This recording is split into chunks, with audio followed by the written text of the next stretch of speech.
Doomdooma DFO গৰাকী আসলে যিদৰে বৰ্বৰতা দেখুৱাইছে ইয়াত তেখেতে যিদৰে তেখেতৰ যিটো প্ৰভাৱ সেইটো প্ৰভাৱ দেখুৱাব বিচাৰিছে আৰু সাধাৰণ বনকৰ্মীৰ ওপৰত তেখেতে যিদৰে অত্যাচাৰ চলাইছে এই অত্যাচাৰ কোনোপধ্যেই মৰাণ ছাত্ৰসন্থাই আমি মানি নলওঁ গতিকে ডুমডুমা DFO গৰাকীক অতি শীঘ্ৰে ইয়াৰ পৰা ডুমডুমাৰ পৰা নিলম্বন কৰিব লাগে আৰু তেখেতৰ ওপৰত উচিত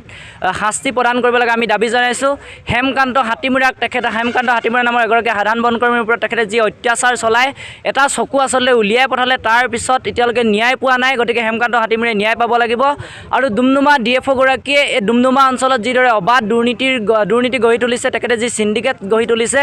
এই সিন্ডিকেট অতি শীঘ্ৰে বন্ধ হ'ব লাগিব আৰু তেখেতৰ ওপৰত উপযুক্তভাৱে ব্যৱস্থা গ্ৰহণ কৰিব লাগিব তাৰ লগে লগে কাছিজান অঞ্চলত বনাঞ্চল নতুনকৈ সৃষ্টিৰ নামত যিদৰে আচলতে দুৰ্নীতিৰ এটা আমি বিভিন্ন সময়ত সংবাদ মাধ্যমত দেখিবলৈ পাইছোঁ গতিকে এই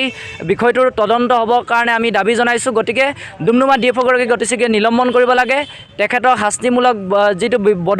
শাস্তিমূলক বদলি কৰিব লাগে আৰু অতি শীঘ্ৰে তেখেতৰ ওপৰত যিখিনি আইনগত ব্যৱস্থাখিনি কৰিবৰ কাৰণে মৰাণ ছাত্ৰসন্থাই দাবী জনাইছোঁ অন্যথা কিন্তু ভয়াৱহ গণতান্ত্ৰিক আন্দোলন সন্মুখীন হৈ থাকিবৰ কাৰণে চৰকাৰ সাজু থাকক।